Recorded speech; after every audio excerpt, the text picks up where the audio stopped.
Good afternoon, everyone. Welcome to the final panel in this series presented by Chase Sapphire. I don't know how many of you guys have been here before, but the panels have been really terrific, and this last one is going to, I think, could very well be the best. We're here for a film called Mr. Pig, and I'm going to just bring them all up right now. We have director Diego Luna, and our fantastic stars, Danny Glover and Maya Rudolph.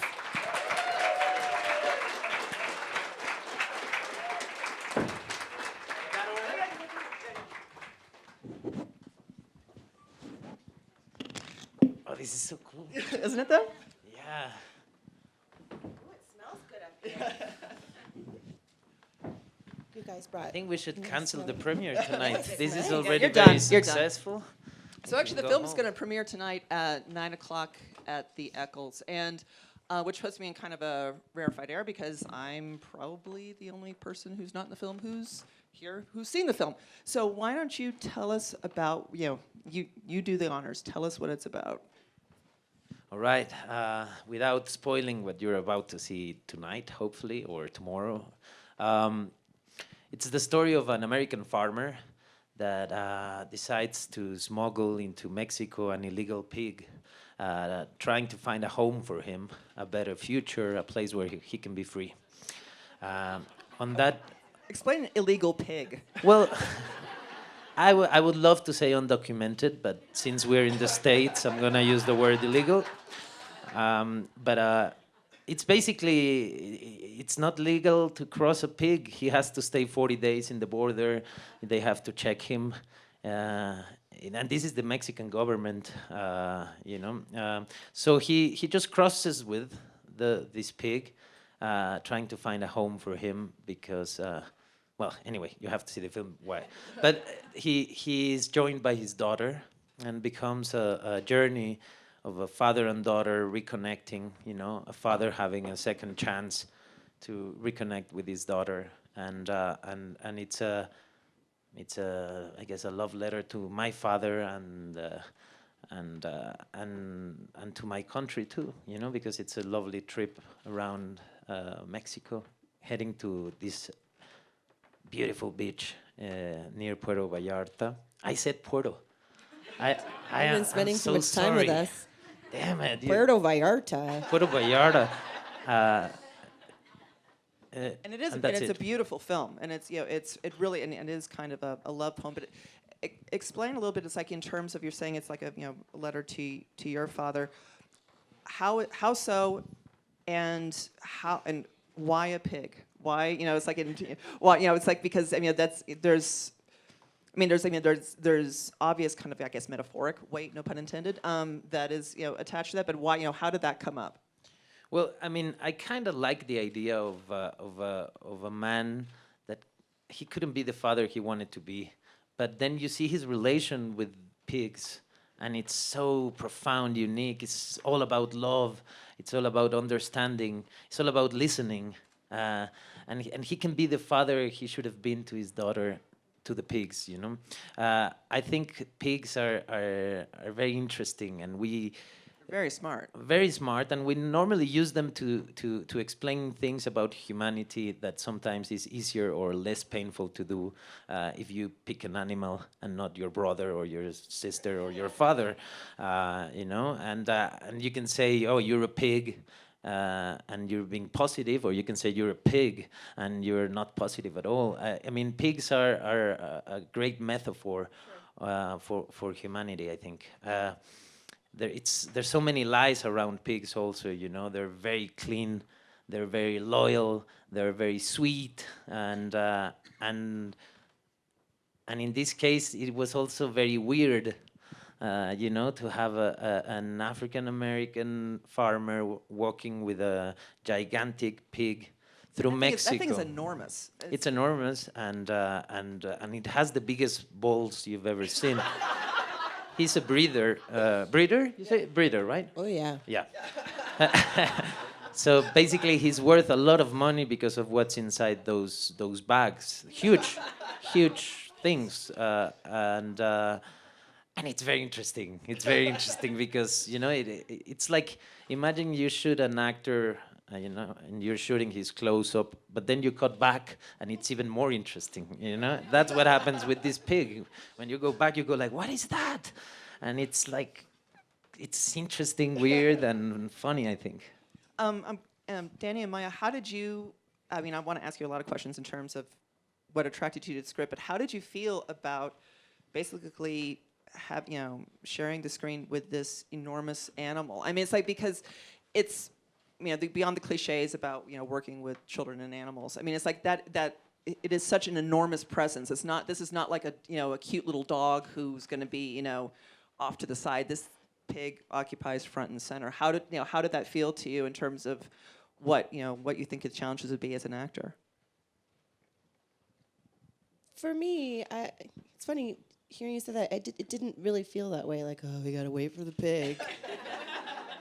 Although, I never really had any one-on-one stuff. I mean, Danny is the one that, especially because we shot in sequential order. They had a lot of stuff that was just the two of them early on before I even joined up, because I joined everyone in Jalisco. Did I say it right? Yeah.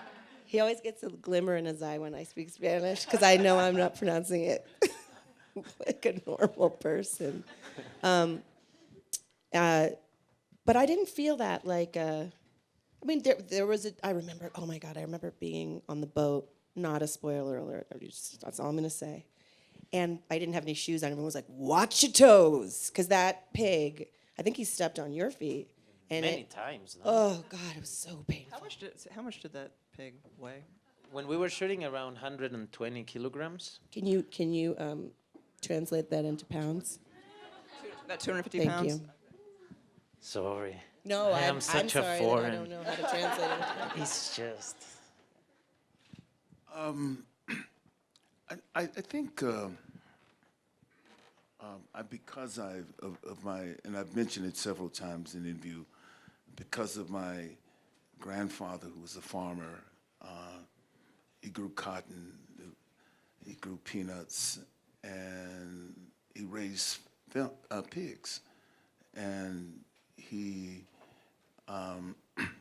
cured his own meat, and also he had a love affair with his pigs, and that was pretty obvious throughout the moments that I spent time on the farm in rural Georgia.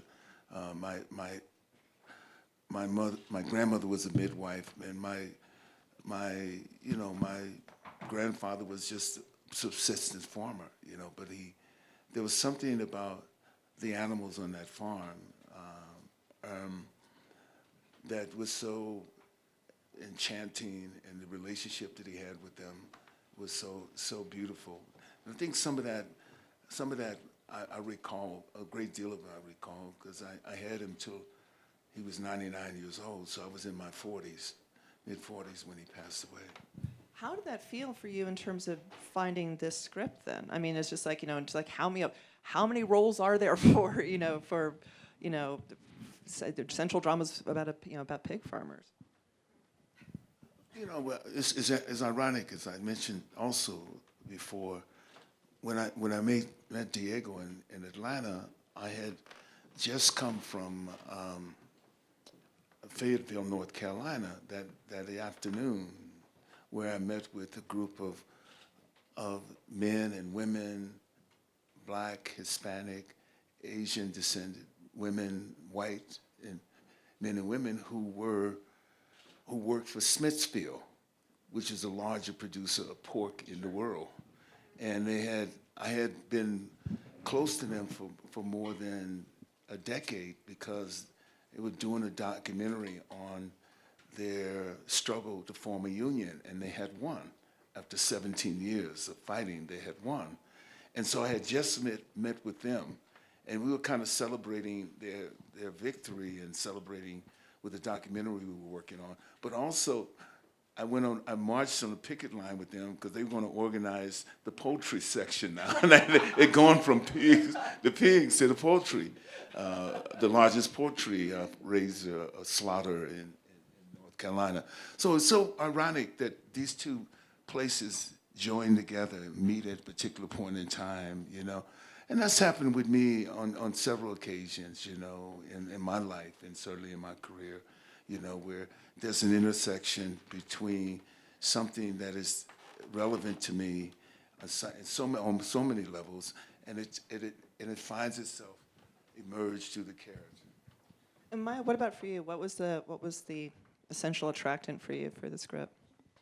Working with these two people, I think that the combination of knowing I was in these incredibly amazing hands, but also that we were all going to be on this journey together. I mean, an actual physical journey through Mexico, was the most exciting part about it. Diego told a story today that I wasn't aware of, but I guess he had heard that I was saying, I really want to do something challenging. And I don't remember saying that, but I was really feeling that way. I was like, fuck this. I want to do something interesting and different. Because I got to a point in my life, too, I have 4 kids, and I don't like being away from them if I'm not doing something that I care about or that is meaningful. And this was such an unbelievable opportunity to flex muscles I rarely get to flex, you know, and use a part of myself as an actor that I rarely get to use. Because for me, there really is no distinction between comedy and drama. I know people think of me just as a comedian, but I'm just a person, so I know how to be sad too.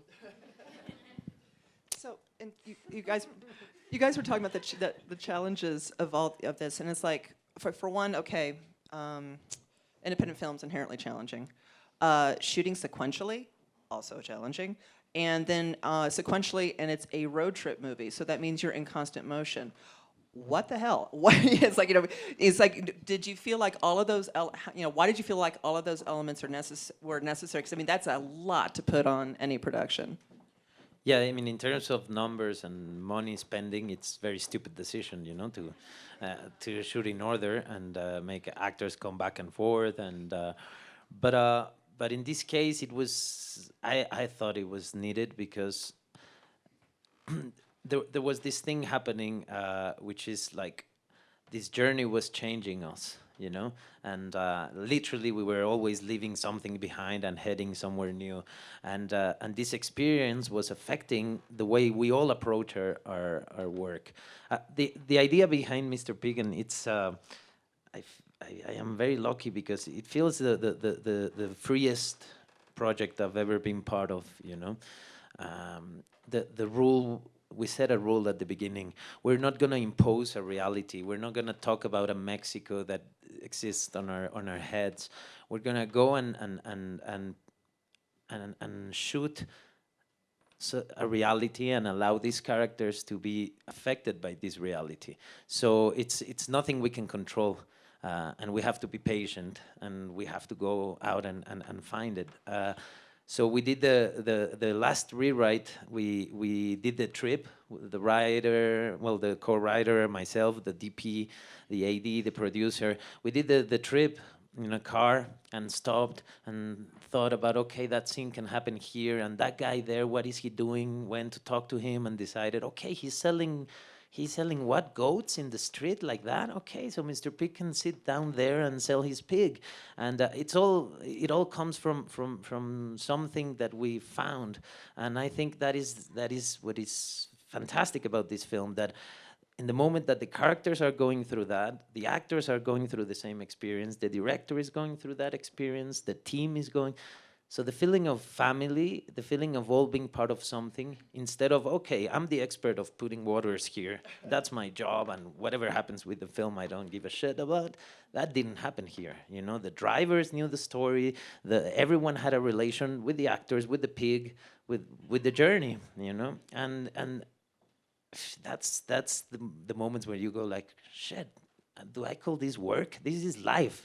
This is living. This is being, you know. And this shoot was exactly that.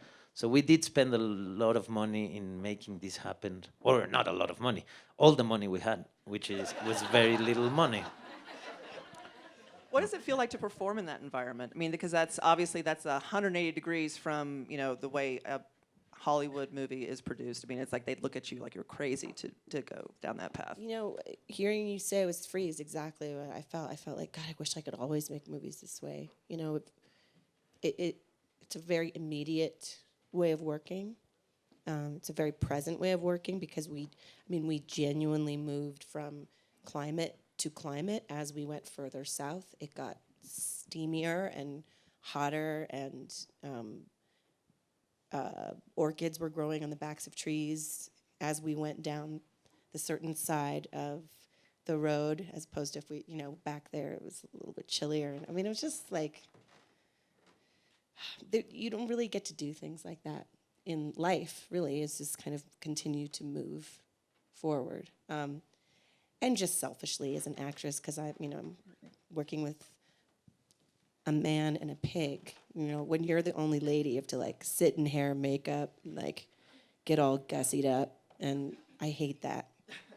And this was like, all right, we're gonna clean your face. Okay, go to work. Great. This is great. But it allowed us to be in every area we were in, and I don't know why I've always been in love with Mexico. I don't have a reason for it. I'm from Southern California, so maybe I feel kind of intrinsically we used to be attached, so.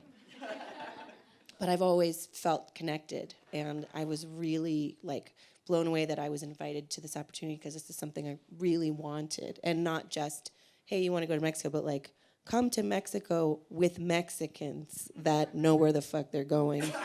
And what to do, and this is great. And I was like, this is what I've always wanted. And you also get to work too. I don't know. It's a very lucky life experience, and that's kind of more. Now I'm spoiled because I'm like, I only want to do interesting things. I guess when the first moment is doing, and shooting in sequential. It gives you an opportunity to grow into the role in a different way. And because you take the whole arc of the journey when you shoot it sequentially. So most times we shoot maybe the first day is the middle of the movie, and you end up, how it goes, and it just goes everything. So, but there's something else that happens, and there's a certain kind of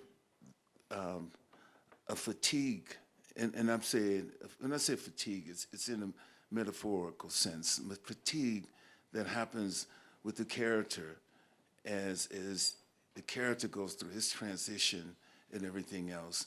And each day, and there's a certain kind of vulnerability because you immerse yourself so much in the character that you're feeling some of the vulnerability, really feeling some of the vulnerability that he is feeling from day to day, from movement to movement. So the pain that you may be feeling at a certain stage, which is not evident in the first part of it, becomes evident as you go through the character's pain within the story and the pain that you experiencing vis-a-vis of the parent, the character. I hope that makes sense in some way. But in that sense, it brings another kind of context to it, And I'm only thinking about that now because it's not only because it's also impacts your state, your stability as Danny within the framework too. It has an impact on that, or in Myra probably in some sense. It's in sense in all the stuff that you do because you carry all that in. So you don't go back from shooting scene 15 one day to shooting scene 50. I'm just using terms. Then back to scene 8. Yeah, no, it totally makes sense as you say. It's like, is this work or is this life?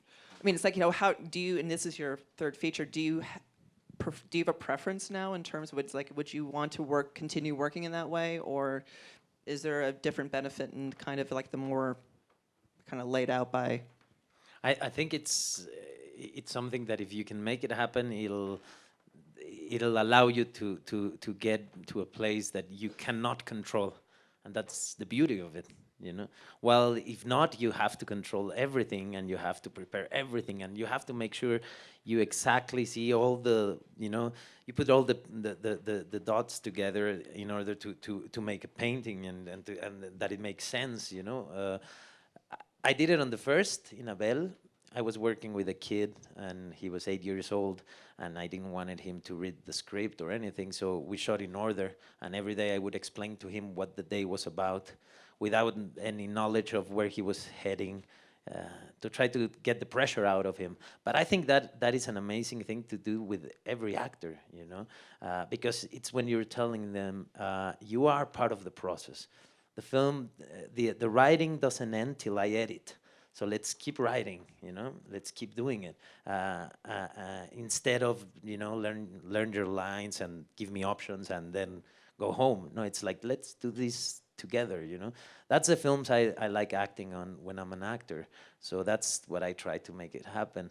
And the time I didn't do it, which was Chavez, I edited for 1.5 years. So also, yeah, that trauma, it's gonna make me force every producer to to let me shoot in order. I think that's, I mean, at least on a film like this, that's the whole strength of the film, that the relation matters to you, that there's an arc, that there's progression, that there's new stuff happening that keeps surprising you and wanting you to stay seated till the film ends. Do we have any questions from the audience? We do indeed, right here. Do we have a microphone for her? There's an extra one here. I don't know who it's for. It was for the pig. Yeah, where's Howie? There's one here. Oh, you have one. So road movies have I have a soft spot for them. And I have found, in my opinion, that actually I've found that Mexican filmmakers do a really good job with them. And obviously, Diego, you had done a road movie with Y Tu Mama Tambien. And I would say that there are elements of road movie and Away We Go. But I'm just curious because this is such a special way that you shot this road movie. And I think that for a lot of people, it must be such a transformative experience because of all the heart and energy that goes into it. How will you use this experience kind of going forward? Do you think that it'll inform the way that, you know, Danny and Maya, that you bring in your performances, or even Diego, or how you would direct in the future? I know that you, obviously every director would love to do sequential in the way that you did this, but did you find that it changed you in any way and that it might influence some work in the future? Yeah. I mean, I would prefer to work this way, you know, from now on. And I think I'm going to start getting really picky, which is not a good thing. But You have a certain kind of like dread in your voice. I know, because you get spoiled by great experiences. And for me, this was such a positive experience in that it really did make me think about, oh, wow, it's one of those great lessons in life where you realize, like, oh, wow, you don't have to do it the same way every time. And I feel like I learned that lesson really in terms of work when I worked at Saturday Night Live, because we had a live show to produce every week, and the catchphrase from Lorne Michaels was always, we don't go on at 11:30 because we're ready, we go on at 11:30 because it's 11:30. So most of the time, things were being rewritten as the show was going on, and sometimes even cut down to make time. And I got used to working that way, and then I didn't want to work any other way. I was like, why does it take hours to change? Like, let's go, let's be present, let's do it now. And like, I realized you can do that. If that's what you want to do, you can. And it actually has informed a lot of the comedy that I've done since I left the show, because it's a place of working where I feel more creative and I know I keep saying present, but more and more as things accumulate in life and in your head, especially as a parent and responsibilities, it's harder and harder to be present. And I loved this way of working. So maybe I can demand it from now on. it ain't that easy. You can't tell that man what to do. I have to say that a road movie always comes in the life of a director, I think, and it's a tool. When at least in my, I'm gonna speak personally. Sorry, I shot Chavez. It was a very long process. The promotion was very long. Then. Tons of things happened in my life, and it took me a long time to actually go back into directing, and then fear is very difficult to battle, and a road trip film made perfect sense, you know, because I might not have the answers, but I'll find them, and if I don't find the answers I'm looking for, I'll find something else, but there's no way I won't find something because I'll be moving, and let's go, let's get out of here, let's start the car and get out. You know, and that's why it came into my life. I mean, and everything was very fast. Something happened. We had a script of a comedy, full-on comedy about a pig and a farmer, and I went to do Chavez. And when I came back to that script, I was like, this is not the film I want to make now. And then I sat with Augusto, who wrote Abel with me, and his father passed away. And I said, then let's write about that. I have the chance to show it to my father, and you have the chance to write thinking about your father and mourning your father. So let's do it. And we sat down and we wrote in a month and a half. And then we sent the script. And this is two Mexicans writing, trying to sound American, so it was terrible. So we asked some friends, and we got a writer to rewrite the dialogue, just by an American, and then that we sent to Danny, and he reacted. And 3 months later, we were shooting, and 5 months later. 5 months later, we were saying goodbye, and to a family that suddenly felt like the closest thing you had and the strongest relation, you know. And it was all in half a year, and it was a necessity. And I think road trips in life, not in film, happen when you need them, and it's the same thing for directors, you know. There's a moment where you need to find out the answers, and you want to stop looking inside, and you need to breathe and relate to what's out there. It's interesting. Some years ago, I was doing a tour with a very Institute for Policy Studies out of D.C. Very they're connected to Nation magazine. It's a tour around various communities.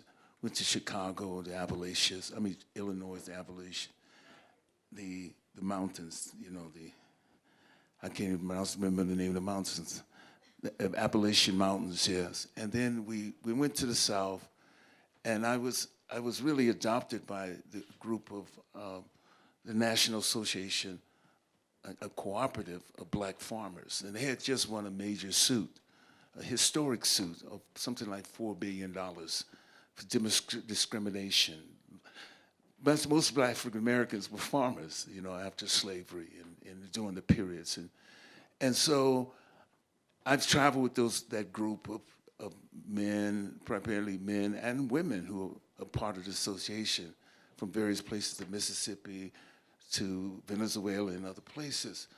And I always kind of feel that at some point in time, and I'm always looking for the points of intersection. And I think one of the things that has been a part of my experience, and I think I've been fortunate to have, is that I think that the projects that I do, or try to think of the projects that I do, much larger than me, Danny, the individual. And they are, because they touch some other. You know, when I did begin the theater, I chose the work to do specifically of the great South African playwright, Ethel Fugard, because I thought it was much larger than me. The context, the story, the lives, and what we could all derive as a community out of it was much larger than me.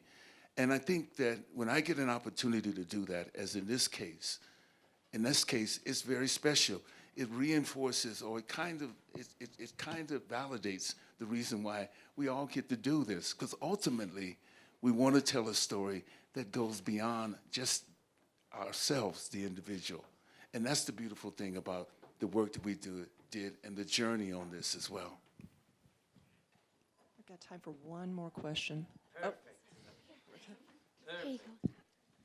Okay, so this one's for Diego specifically. So I just like to make like little videos. I don't I'll upload or something. I just like to make videos, and a lot of times I have ideas, but sometimes like, oh no, that's just not a good idea. How do you know if like the idea is like the one that you're like, okay, this is gonna be a good one, I want to make it? How do you know? And also, I'd love to work with you. Well done. Wow. That was 2 questions. That's 2 questions. No, it wasn't. I'm kidding. I have a question for you. How old are you? I'm 11. 11. Jesus Christ. It sounded wiser than I've sounded my whole life. It's unbelievable. Sorry, I'm still affected by this very lovely moment. You know what it is? I think it's I found the answer to what you were saying in dialogue, in being part of a team, in never being alone. And it's the beauty of what we do, you know. If there's no one in front, there's no need for you to be there. No matter if it's theater, cinema, singing, whatever, you know, however you want to express. So it's about collaboration.